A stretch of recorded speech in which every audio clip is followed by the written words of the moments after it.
हाँ मित्रों, मैं एक बार फिर से गुरुजी उपस्थित हूँ। चलते हैं बिना समय गवाए हुए शुरू करते हैं।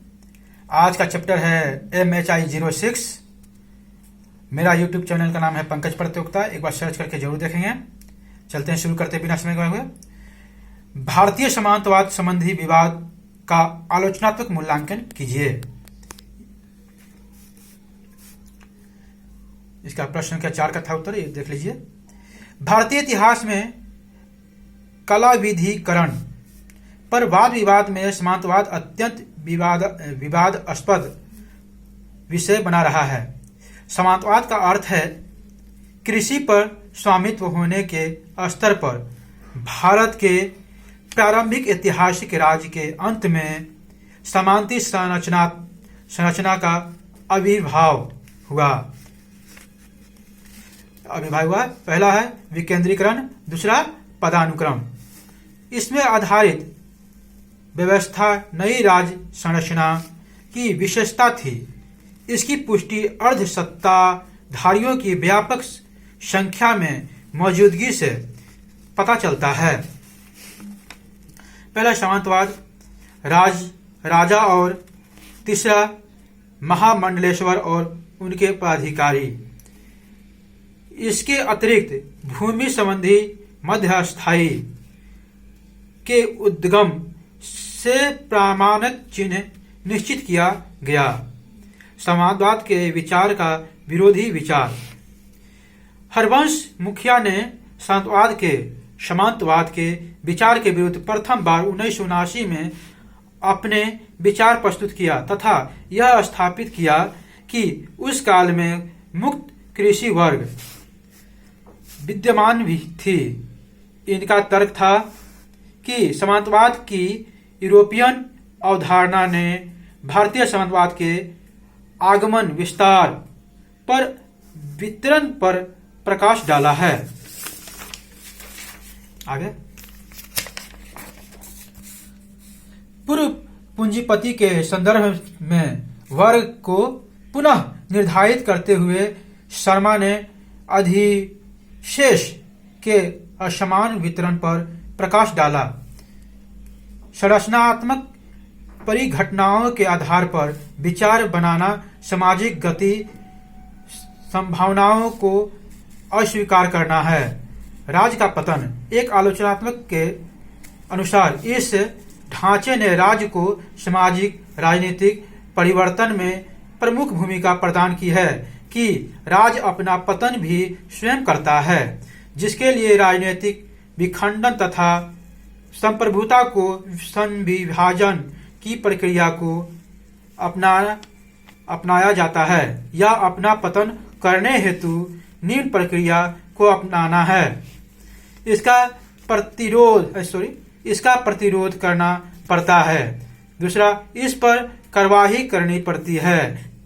इस संबंध में प्रमुख समस्या समांतवाद में परिवर्तन के लिए एक समान कलाक्रम का निर्धारण करना है। उपयुक्त संदर्भ में प्रारंभिक ऐतिहासिक काल में राज्य निर्माण की प्रतिक्रिया का समझना महत्वपूर्ण है।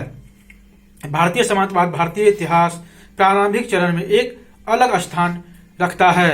इससे पता चलता है कि समांतवाद का उद्गम कृषकों के विनाश के साथ साथ शहरी पतन का भी मुख्य कारण रहा। मौर्य समाज के विषय में समझ काफी परिवर्तित हो गई। विषय में कहता है मौर्य समाज के विषय में समझ काफी परिवर्तित हो गई। आगे हो गई है। व्यापक राज्य क्षेत्र या प्रदेशों पर एक अत्यधिक केंद्रीकृत के स्थान पर एक ऐसी व्यवस्था के लिए जगह बनती है जिसमें असमान विकास है और जिसमें केंद्र समन्वयक की भूमिका निभाता है, जिसका उद्देश्य है विभिन्न भागों संसाधनों पर नियंत्रण रखना है। यह जानने के लिए स्पष्ट करना नितांत आवश्यक है कि बाद में किस प्रकार की घटनाएं घटित या परिवर्तन हुआ। जब प्रमुख क्षेत्रों की उन्नति होती है तो बड़े शहर अपनी प्रासंगिकता को खोने लगते हैं। इसमें राजनीतिक प्रक्रिया की मौर्य काल के बाद की व्याख्या होती है, न कि मौर्य काल के बाद की अवधि में होने वाले अज्ञता और अंधकारमय स्थिति से। स्टेन ने भारत में सामाजिक संरचना के समझने के लिए वैकल्पिक ढांचे पर पहुंचने हेतु 3 आवश्यक पगों को एक साथ सूत्रबद्ध करने का दृष्टिकोण प्रस्तुत किया। इन्होंने 70 के दशक में एक विखंडित राज प्रस्तुता में दोहरी स्थिति रखता है। साउथ हॉल के अनुसार अनुष्ठानिक आधिपत्य या अनुष्ठान प्रभु सत्ता होती है। यह भारतीय परंपराओं या प्रथाओं में क्षेत्र तथा राजधर्म में प्रचलित थी। विखंडित राज्य में अनेक केंद्र होते थे। प्रभु सत्ता के रूप में राज्य द्वारा राजनीतिक व्यवस्था को काबू में रखने का खंड या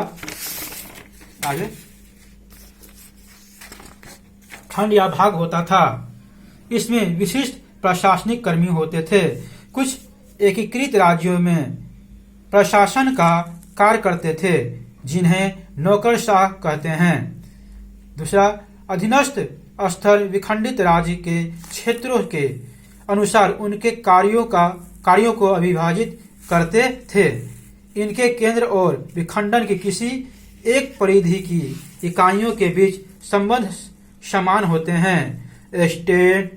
स्टेन महोदय जी के अनुसार विखंडित राज्य के प्रति भाग का निर्धारण असीमित शक्तिशाली विनिर्माण का साधन है, जो परंपरागत सिद्धांतों के विपरीत होता है।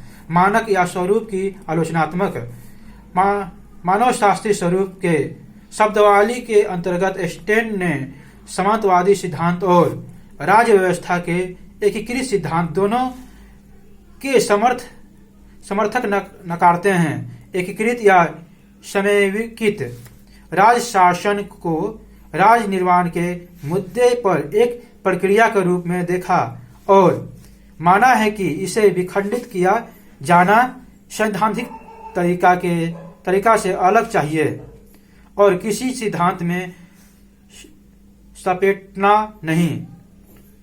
दूसरा पक्ष एकीकरण अथवा अखंडता की प्रक्रिया राज्य समान में पूर्व राज्य समान के परिवर्तन के रूप में अंतर्निहित रही है और इसलिए एक समग्र संरचना में स्थानीय शासन का एकात्मीकरण संभव हुआ, जिसके कारण स्थानीय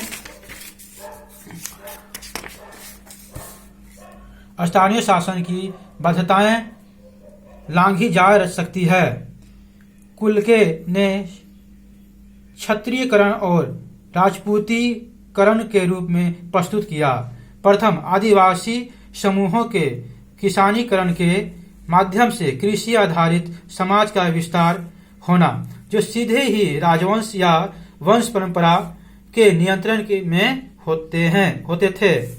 द्वितीय, एकीकरण की प्रक्रिया के माध्यम से विस्तार करना, इसमें सामंतों, राजाओं और महामंडलेशों की प्रमुख भूमिका होती थी। राज्य निर्माण की इस प्रक्रिया में धार्मिक संस्थाओं ने महत्वपूर्ण भूमिका निभाई है। राज शासन पर धार्मिक प्रभाव को इतिहासकारों की इससे पहले की पीढ़ी अच्छी तरह जानती थी। दूसरी सहस्त्राब्दी ईस्वी में शासकीय संरक्षण ब्राह्मण ग्रामों में परिवर्तित होकर सीधा शहरी मंदिर परिसरों और मंदिर नगरों के रूप में स्पष्ट उभर कर आया था। इसके परिणाम स्वरूप शासकों के प्रति अनुष्ठानिक प्रभुसत्ता की दृढ़ता स्थापित हुई, अथवा यह धर्म शासक पर प्रभावी होकर राज्य के समझ आया था। यहाँ तक ही है मित्रों, यहाँ तक बनाना है ताकि आप लोग इसे एक बार सुन लेंगे तो याद हो सकता है। यहाँ तक बनाने थैंक यू, शुक्रिया। मेरा चैनल का नाम है पंकज प्रतियोगिता। एक बार सब्सक्राइब करें और पसंद आए तो करें और लाइक करें, शेयर करें। ये आप पर निर्भर करता है, पसंद आए तो। थैंक यू, शुक्रिया।